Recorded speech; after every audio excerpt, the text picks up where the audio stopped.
Hello students, ठीक है। तो जो असाइनमेंट दिया था उसको करते हैं।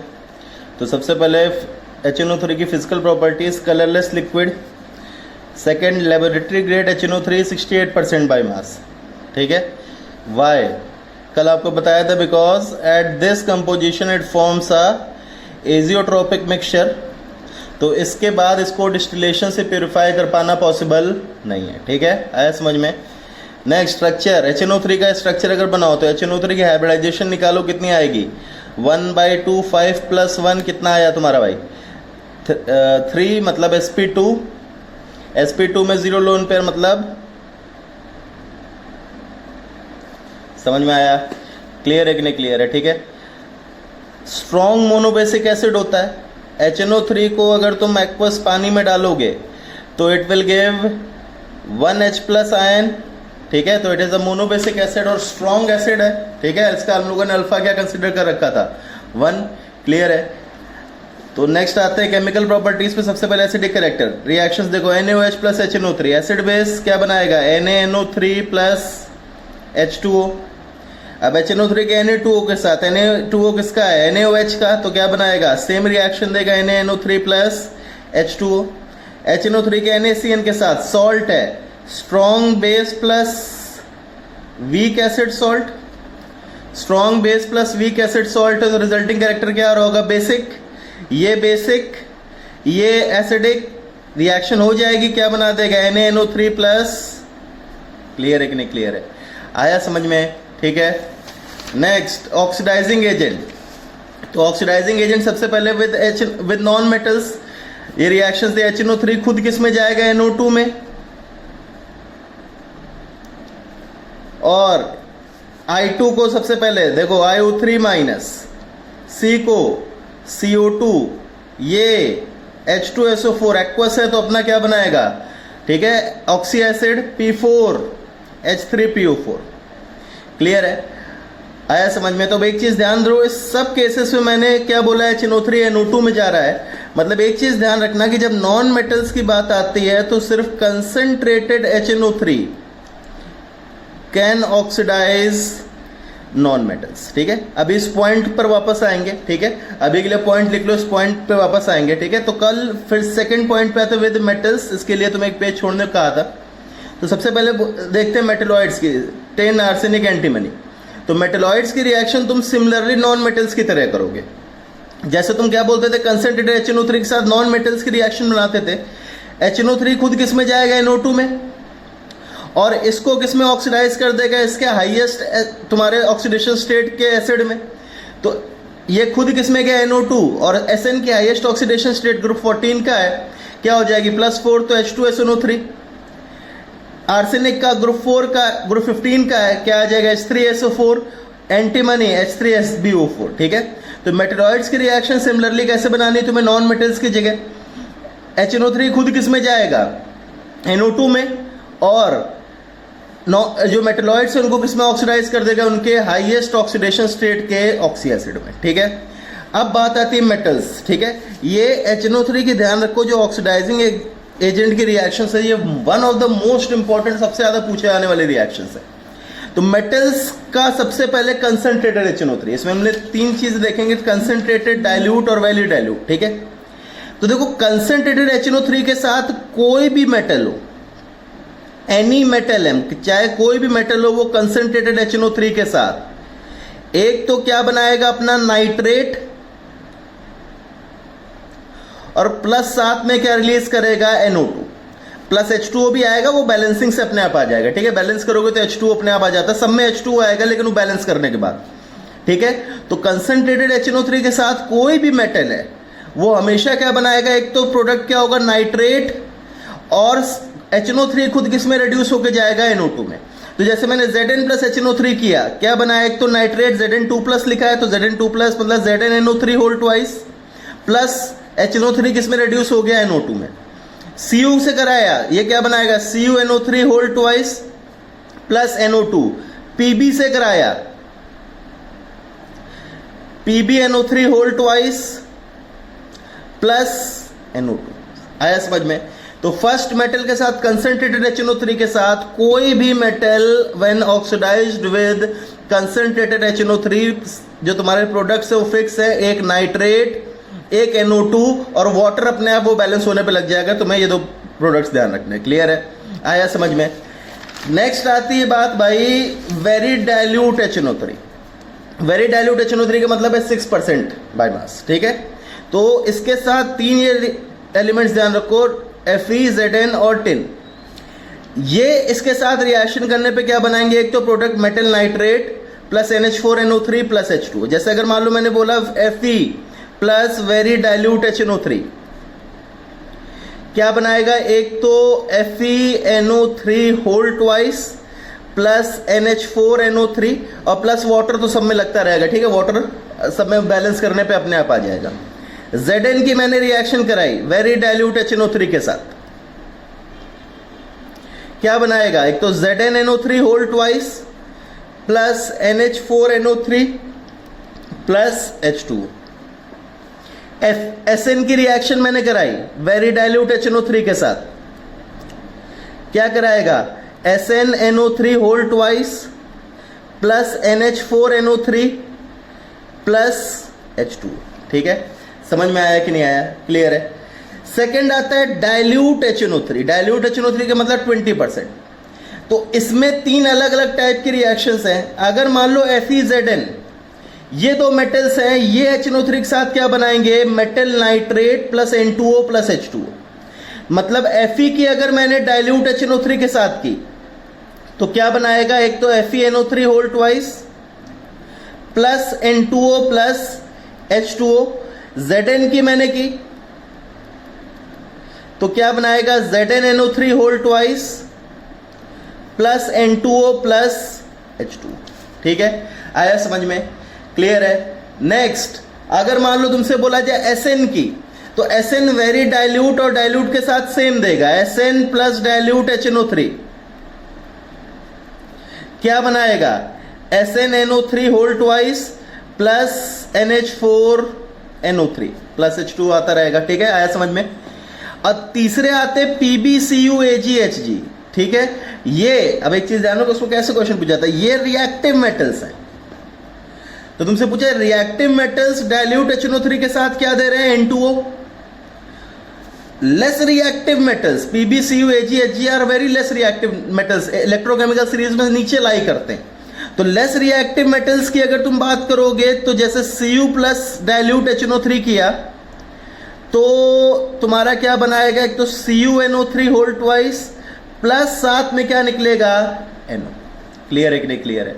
आया समझ में। ये क्या बनाएंगे, metal nitrate plus NO plus H2O। और तीसरा दो मेटल्स ध्यान रखो, Mg और Mn।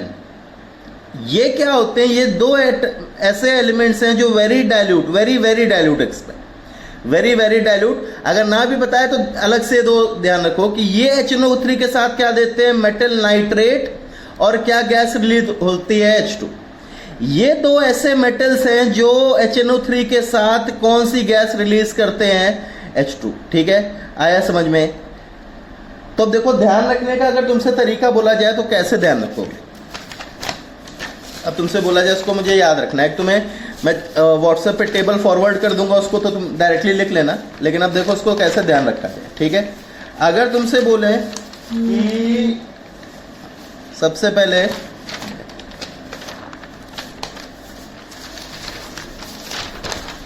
नॉन मेटल्स, ठीक है, अगर तुमसे बोला जाए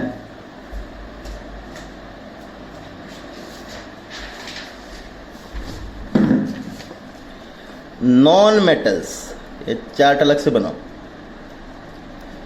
नॉन मेटल्स सिर्फ किसके साथ रिएक्ट करेंगे, कंसंट्रेटेड HNO3 के साथ। डाइल्यूट HNO3 की इतनी ऑक्सीडाइजिंग पावर नहीं होती है कि इसको ऑक्सीडाइज करा पाए। तो non metals can only get oxidised with तुम्हारा कंसंट्रेटेड HNO3, और इसको तुम नॉर्मल जो ट्रिक से पढ़ा है उससे रिएक्शन बनाओगे। तुम्हें क्या बताया था, HNO3 किस में जाता है, कंसंट्रेटेड HNO3 किस में जाता है, NO2 में। तो कोई भी नॉन मेटल की रिएक्शन है तुम उसकी क्या बनाओगे, ट्रिक से, ठीक है। आया समझ में, क्लियर है। नेक्स्ट आते हैं मेटेलॉइड्स। मेटलॉइड्स की रिएक्शन भी तुम अगर कंसंट्रेटेड HNO3 के साथ है तो ये भी नॉर्मल ट्रिक से बनाओगे, और इनकी रिएक्शन क्या आएगी, सेम एज नॉन मेटल्स। मतलब ये भी NO2 में, HNO3 किस में जाएगा, कंसंट्रेटेड वाला NO2 में, और उसको किस में ऑक्सीडाइज कर देगा, अपने हाईएस्ट ऑक्सीडेशन स्टेट के ऑक्सी एसिड में। अब मेटल्स की बात आती है, मेटल्स की बात करें तो देखो तीन चीजें, कंसंट्रेटेड, डाइल्यूट और वेरी डाइल्यूट, ठीक है। तो कंसंट्रेटेड की बात आई तो सबसे पहले इसको तीन उसमें बना देते हैं कि अगर तुमसे बोला जाए कंसंट्रेटेड की बात आई तो एनी मेटल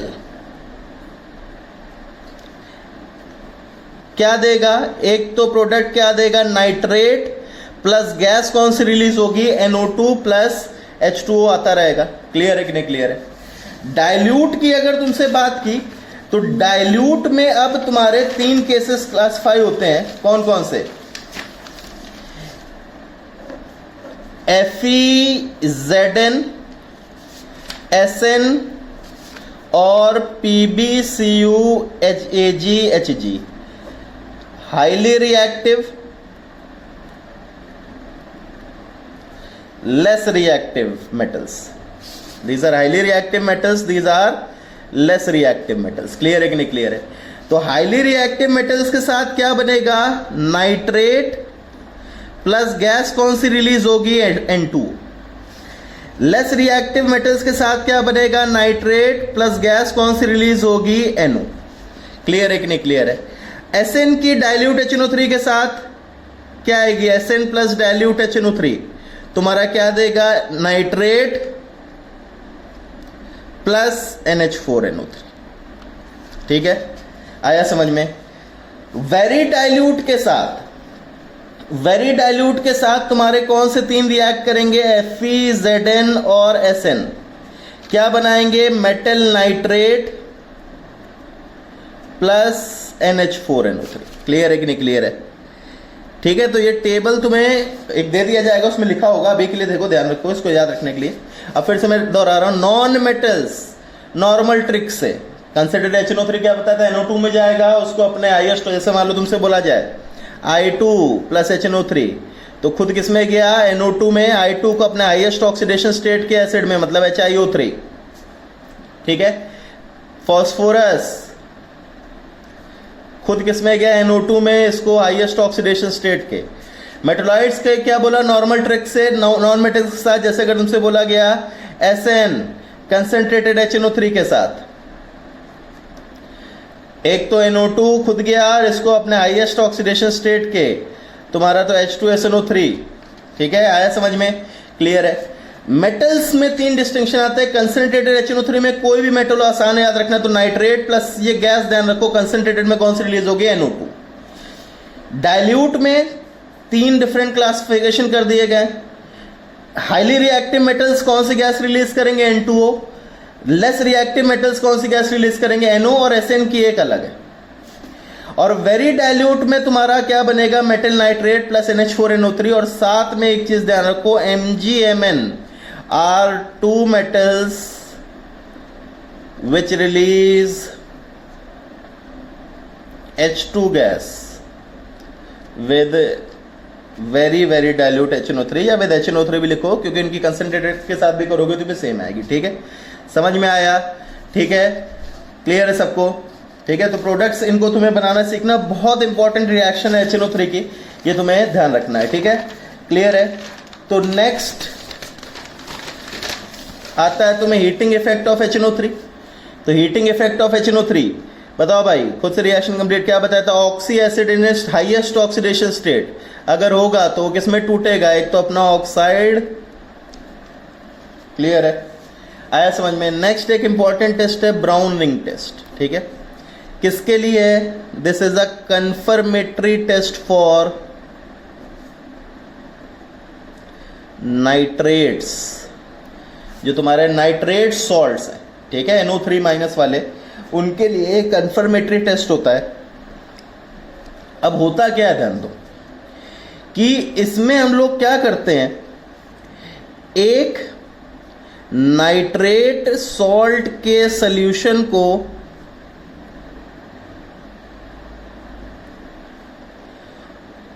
फ्रेशली प्रिपेयर्ड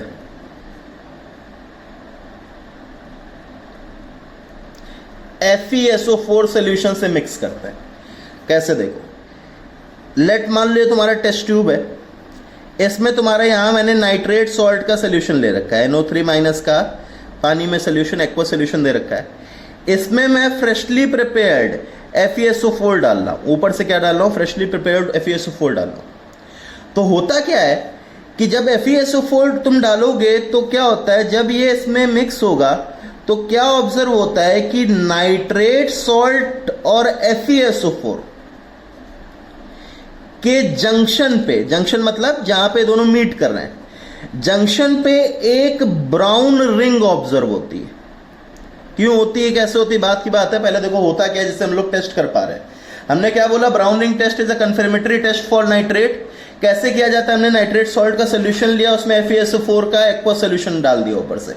तो क्या ऑब्जर्व हुआ कि इन दोनों के जंक्शन पे, इनके मीटिंग पॉइंट पे एक ब्राउन रिंग, टेस्ट ट्यूब जैसे गोल होगा तो ऐसे एक ब्राउन रिंग तुम्हारी ऑब्जर्व होगी।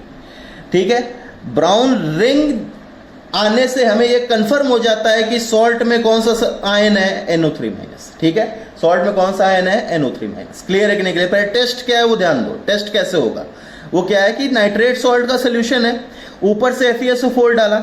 FeSO4 डालने की वजह से हमने क्या हुआ कि इन दोनों के जंक्शन पे a brown ring is formed. This means that the salt contains NO3 minus ion. ठीक है, अब हो क्या रहा होगा, ध्यान दो। जैसे मान लो कोई सॉल्ट है, मैंने मान लिया नाइट्रेट NaNO3, आया समझ में? अब ये क्या करेगा, जब तुम इसमें हल्का सा एसिडिक H2SO4 लाओगे तो क्या बनता है, ये Na2SO4 प्लस HNO3। कल हमने रिएक्शन बताई थी प्रिपरेशन ऑफ HNO3 में, क्या बनता है, Na2SO4 प्लस HNO3।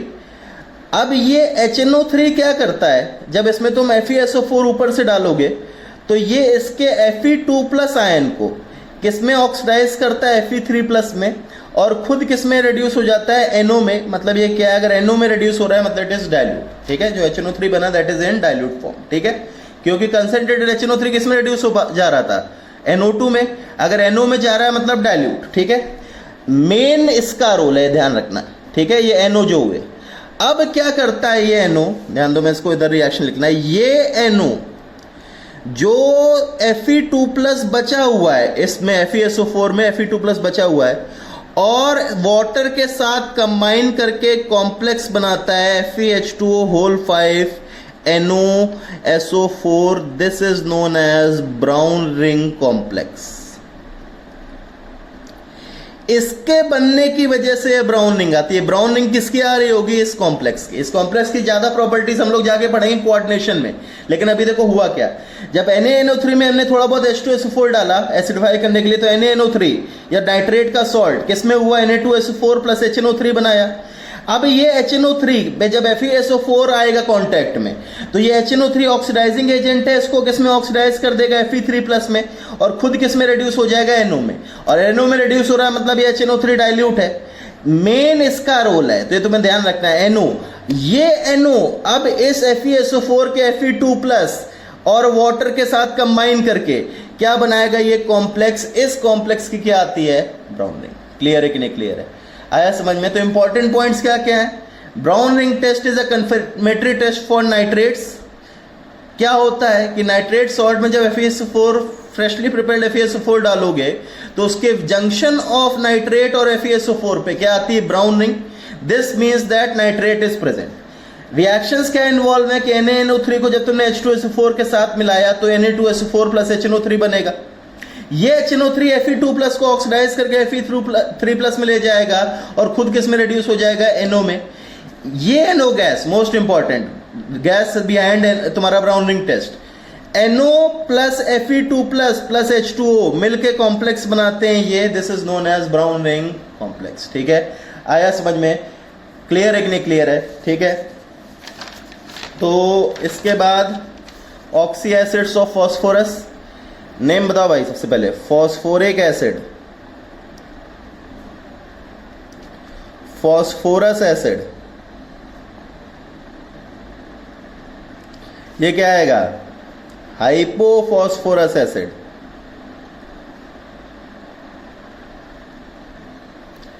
ये क्या आएगा? देखो कैसे बना होगा, 2 इंटू दिस, नहीं ये कैसे बना है, H4P2O5 को अगर तुम देखोगे तो ये 2 इंटू H3PO3 माइनस H2O, तो मतलब ये क्या आ जाएगा? पायरोफॉस्फोरस।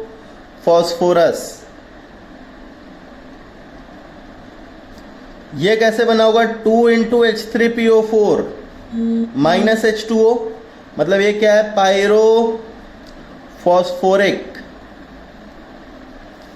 ये क्या है? H3PO4 माइनस H2O, क्या बनेगा? Meta phosphoric. ठीक है, अब स्ट्रक्चर बताओ भाई H3PO4 का। ठीक है, P double bond O, OH OH OH, N factor कितना आएगा? 3 एसिडिक हाइड्रोजन के, कोई तीनों ऑक्सीजन से लगे हुए हैं। H3PO3 का OH OH H, कितने एसिडिक हाइड्रोजन हैं? 2, जो ऑक्सीजन से लगे हुए। फॉस्फोरस से लगा हुआ हाइड्रोजन एसिडिक नहीं है। H3PO2,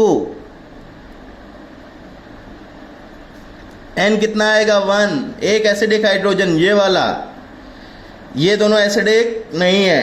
पायरोफॉस्फोरस एसिड क्या करेंगे? 2 फॉस्फोरस एसिड लिए और उससे H2O निकाल दिया। दिस इज द, ठीक है, structure of pyrophosphorous acid. And factor बताओ भाई, 2, ये वाला पायरोफॉस्फोरिक एसिड, 2 फॉस्फोरिक एसिड और उससे H2O निकाल दिया। एन फैक्टर बताओ भाई, 4। क्लियर है कि नहीं क्लियर है? आया समझ में? ठीक है, नेक्स्ट मेटाफॉस्फोरिक एसिड। अब इसके स्ट्रक्चर ध्यान रखो। मेटाफॉस्फोरिक एसिड एग्जिस्ट एज, या तो वो ट्राइमर में एग्जिस्ट करता है या लॉन्ग चेन पॉलीमर।